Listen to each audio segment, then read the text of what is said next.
नमस्कार। दैनिक shift time में आप सभी का स्वागत है। आखिर जम्मू के होटलों में चल क्या रहा है? कभी देह व्यापार के चलते छापामारी हो रही है और कभी संदिग्ध परिस्थितियों में युवाओं के शव मिल रहे हैं।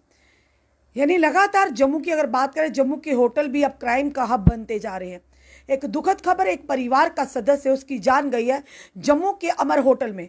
पूरी खबर क्या वो भी आपको बताना चाहेंगे कि एक जो आज के जम्मू का होटल है अमर होटल, जो हरी मार्केट में है, वहाँ पर एक सिविल इंजीनियर युवक का संदिग्ध परिस्थितियों में, जो रजौरी के रहने वाले था, वाइवा के लिए वो चंडीगढ़ जा रहा था, उसका संदिग्ध परिस्थितियों में शव मिला।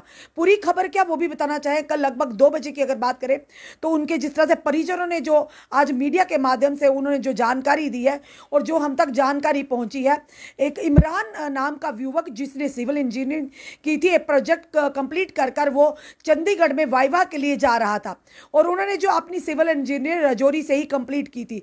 कल लगभग 2 बजे के करीब वो जम्मू में पहुंचते हैं और कुछ घर वाले जो उनके यहाँ पर उनके लिए कुछ सामान लेकर आते हैं, जो हमारी भाषा में जिन्हें फ्रूट कहते हैं, खुबानी जिसे कहते हैं, तो वो सामान लेकर आते हैं। तो अपने परिजनों से बात करते हैं कि 2 बजे के करीब वो बस स्टैंड में मिले तो मैं उन्हें उनका सामान दे दूं। उसके बाद उन्होंने कल 6 बजे यानी चंडीगढ़ जाना था।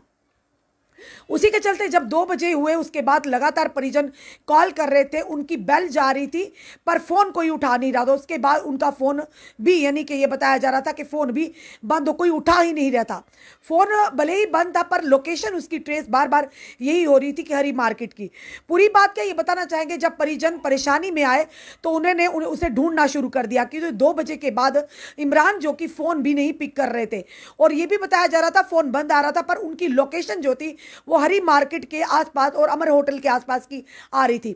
लगातार परिजनों ने ढूंढने का प्रयास किया और जब हरी मार्केट के पास जब लोकेशन वहां पर मिली, जब उन्होंने होटल वालों को जाकर पूछा तो कहीं ना कहीं होटल वालों ने अपनी यानी कि आनाकानी बताई और उन्हें कहीं ना कहीं फिर से वापस भेज दिया। उसके बाद जब दोबारा से लोकेशन ट्रेस की तो घर वालों ने पुलिस को ये इंफॉर्मेशन दी कि इस तरह से जो लोकेशन है वहां तक आ रही है और पुलिस ने हरकत में आते हुए पुलिस जब होटल में फिर से पहुंची तो जब ये बात जब उन्होंने वहां से पूछा, उन्होंने कहा कि इस नाम का इमरान नाम का कोई व्यक्ति यहां पर आया, तो पहले तो वो आनाकानी कर रहे थे, पर जब पुलिस ने सख्ती बरती तो होटल के कुछ कर्मचारियों ने यह कहा कि एक आदिल नाम का लड़का था, उसके साथ 2 युवक जो आए थे, +2 करके लिखा था, तो उन्हें कोई भी जानकारी नहीं। इवन कि अगर बात करें तो अवैध रूप से होटल जो है आज जो चलाए जा रहे हैं, यानी कि जो भी अगर आपके होटल में रहने के लिए आता, चाहे वो 2 लोग हो, चाहे 3 हो, चाहे 5 हो, जिसके माध्यम से होटल खरीदा जाता, उन जो साथ में आए होते उन लोगों की पूरी जानकारी रखी जाती है। क्योंकि आजकल जिस तरह का माहौल है,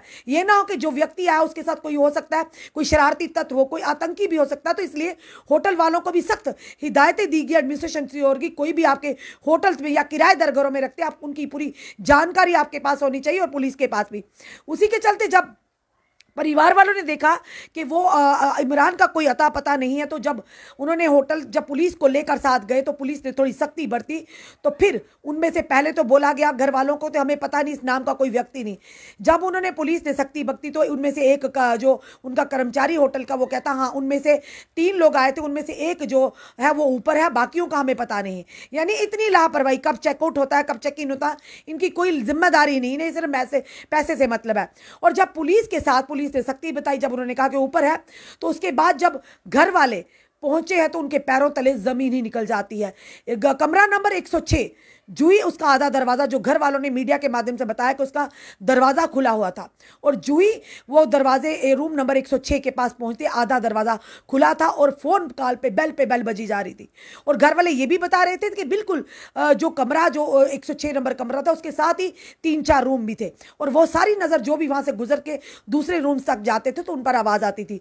तो घर वालों का ये भी कहना था कि वाइब्रेशन पर फोन नहीं था, लगातार कॉल कर रहे थे, उस समय भी बेल बज रही थी। तो क्या पूरी रात होटल वालों को क्या ये बेल सुनाई नहीं दी? और जब उन्होंने सख्ती से बात की तो एक कर्मचारी ने कहा हाँ हमें बेल सुनाई थी, हमने इसको बोला उसको बोला। और जब पुलिस ने अपनी फिर से सख्ती दिखाई तो एक कर्मचारी ने बोला कि हाँ मैंने जो कॉन्ट्रैक्टर है, जो बाबू हैं होटल के, उन्हें कह दिया था कि कोई व्यक्ति की मौत होगी, तो उनको फोन किया था, तो उन्होंने कहा कोई नहीं मैं आकर देखता हूं। यानी इतनी लापरवाही, आपके होटल में एक युवक की मौत, उसका शव पड़ा हुआ है और आप उसे फॉर ग्रांटेड लेते हैं कि मैं आकर देखूंगा। यानी कल से लेकर आज तक उस युवा की ना जाने किस परिस्थितियों में मौत हुई हो, क्या उसके साथ हुआ होगा, क्योंकि परिजन तो कह रहे हैं कहीं ना कहीं उसका मर्डर किया गया। और उनके परिजन ये भी कह रहे हैं इमरान के, जब वो डेड बॉडी जो ही उन्होंने दरवाजे को देखा तो जिस अवस्था में इमरान पड़ा हुआ था, यानी वो उल्टे मुंह पड़ा हुआ था, उसकी एक बाजू पीछे थी, जैसे लग रहा था किसी ने बाजुओं को मरोड़ा हुआ है, और उनकी बाजुओं पर रस्सियों के निशान भी थे और पैर भी बंधे हुए थे। यानी साफ तौर पर उन्होंने ये कहा, शंका जताई कि इमरान का मर्डर हुआ है। और उन्होंने कहा कि मर्डर में और भी लोग शामिल हैं, और ये भी वो इल्जाम लगा रहे कहीं ना कहीं होटल वालों की बिली भगत है। उन्हें सब पता था, पर उन्होंने पुलिस को इन्फॉर्म करने के बजाय कहा कि मैं हमने बाबू को इन्फॉर्म किया।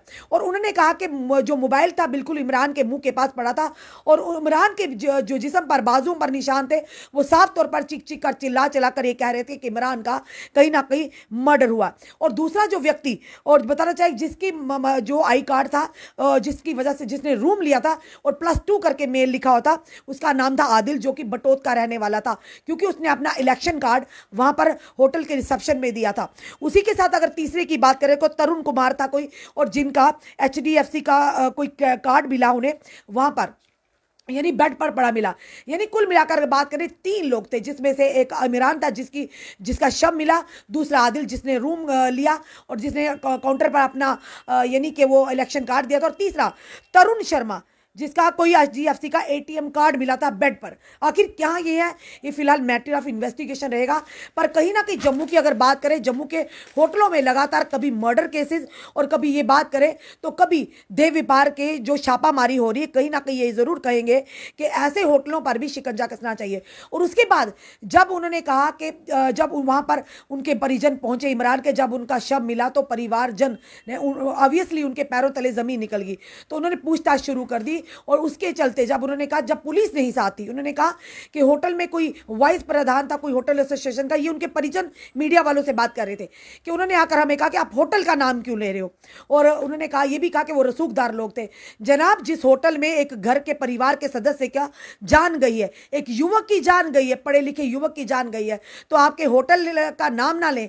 वो कहां पर, जहां पर यह हादसा हुआ है, जहां पर उस युवक की संदिग्ध परिस्थितियों में शव मिला, तो जनाब आपको अपने होटल की पड़ी है। बड़ी अफसोस की और शर्म की बात है कि एक परिवार का चिराग चला गया और आप लोगों को होटल की प्रेस्टीज की पड़ी। अगर ऐसा ही होता तो पहले ही आप पूरी अपनी फॉर्मेलिटीज कर लीजिएगा ना, पूरी जो इंस्ट्रक्शन है उसे फॉलो कर लीजिएगा ना, ताकि आने वाले समय में आप लोग परेशानी में ना आए। पर आखिर सवाल बड़ा ये बार बार आ रहा है कि आखिर अगर जो इमरान था वो जाने वाला था चंडीगढ़, जो अपना उन्होंने कहा कि वो अपना वाइवा के लिए जा रहा था, फिर आखिर इमरान के साथ वो लोग कौन थे जो उस रूम में रुके? आखिर इमरान का 2 बजे के बाद फोन क्यों बंद हो गया? इमरान ने फोन उठाना क्यों बंद कर दिया? और उसी के चलते ये भी कहा कि आखिर वो लोग इमरान को उसी अवस्था में छोड़कर, कौन थे लोग, एक आदिल और तरुण, वो आखिर कौन थे? क्योंकि परिजन कह रहे थे हमारा उनसे कोई, हम जानते नहीं कि आदिल कौन है, तरुण कुमार कौन है। आखिर इस गुत्थी को किस तरह से पुलिस सुलझाएगी? क्योंकि हम बार बार यही कहेंगे, हमें अपनी जम्मू कश्मीर पुलिस पर विश्वास है कि इस तरह के काफ़ी गंभीर केसों को भी, उन्हें बड़े कॉम्प्लिकेटेड केसों को भी सुलझाया। पर यहाँ सवाल यह है कि आखिर जम्मू के होटलों में चल क्या रहा है? कभी देह व्यापार के चलते छापामारी होती है, लोग पकड़े जाते हैं वहाँ पर, और जो बचौलिए पकड़े जाते हैं। और साथ ही साथ ये कहेंगे कि अब इस तरह के, ये पहला केस नहीं, कई ऐसे केसेस आए होटल्स के अंदर। आखिर क्या हो रहा है, क्या नहीं, इस पर चेक जरूर होना चाहिए। मे भी कई लोगों की जान भी जाती है और कई लोगों की शव भी कई बार मिले हैं। और हाल ही में ये लगातार आए दिन इस तरह की चीजें समझ आ रही है, सामने आ रही कि होटल रूम में अब लोगों की संदिग्ध परिस्थितियों में शव मिल रहे हैं। एक बड़ा अपडेट है और एक बड़ी खबर है, और वाकई उस परिवार के लिए, जिस परिवार का ये सदस्य था, हम यही प्रार्थना करेंगे कि इमरान की आत्मा को शांति मिले, उसे जन्नतुल फिरदौस अता फरमाए, और उसके परिवार को, जो इस समय गम में पूरा परिवार डूबा हुआ है, उन्हें इस गम से उभरने की ताकत है। पर फिर से माँ बाप की क्या हाल होगा, क्या उनके मन में क्या होगा, आखिर किस परिस्थितियों में उसकी जान गई, किस तरह से उसकी जान लगी? अगर वाकई जो परिवार वाले कह रहे हैं, फिलहाल पोस्टमार्टम की रिपोर्ट के बाद ही तथ्य सामने आएंगे कि आखिर किस अवस्था में उसकी जान गई या जान ली गई। यानी इमरान जो सिविल इंजीनियर युवक थे, कर चुके थे, और उसकी रिपोर्ट, जो प्रोजेक्ट रिपोर्ट थी, वो चंडीगढ़ में सबमिट करवाने जा रहे थे। और वाकई माता पिता को भी नहीं पता था शायद कि इमरान वापस आएगा या इस दुनिया से दोबारा इमरान को वो देख नहीं पाएंगे, इमरान से बात नहीं कर पाएंगे। परिजन ये भी बता रहे थे कि राजौरी से जो सामान वो बैग में लेकर आया था, वो तुम का जूं का वूं पड़ा हुआ है। अफसोस की बात है और ये दुखद खबर है एक परिवार के लिए कि आखिर हो क्या रहा है जम्मू में। बार बार हम यही कहेंगे कि पुलिस को भी, हम पुलिस के आला अधिकारियों से, DGP Jammu, IGP Jammu, SSP Jammu से निवेदन करेंगे। अब जम्मू के होटल भी क्राइम का हब बनते जा रहे हैं, तो इन पर चेक रखना बहुत ही अनिवार्य है। और आम जनता से भी कहते हैं कि आप लोग भी ज़रूर सहयोग करिए। और ख़ास करके होटल्स की अगर बात करें, आए दिन इस तरह की चीज़ें सामने आ रही, कहीं ना कहीं ये संकेत है, इन पर अंकुश लगाना बहुत ही अनिवार्य है। एक परिवार का सदस्य गया है, फिर से कहेंगे कि ओम शांति उस परिवार को इस गम के उभरने की ताकत दे। आखिर फिलहाल ये मैटर ऑफ इन्वेस्टिगेशन रहेगा, पर परिवार वालों को यही कहना है कि इमरान का कत्ल किया गया है, बेरहमी से उसका कत्ल किया गया, जिसमें और भी लोग मुलविस हैं। चलिए देखते हैं आखिर जांच में क्या निकल कर आता है। जो भी जानकारी हम तक आएंगी आप तक ज़रूर हम पहुँचाएंगे। आपने कमेंट, अपने सुझाव हमें ज़रूर दीजिए। इस वीडियो को जितना हो सके शेयर कीजिए। जुड़े रहिए हमारे साथ अगले अपडेट के लिए। जय हिंद, जय भारत।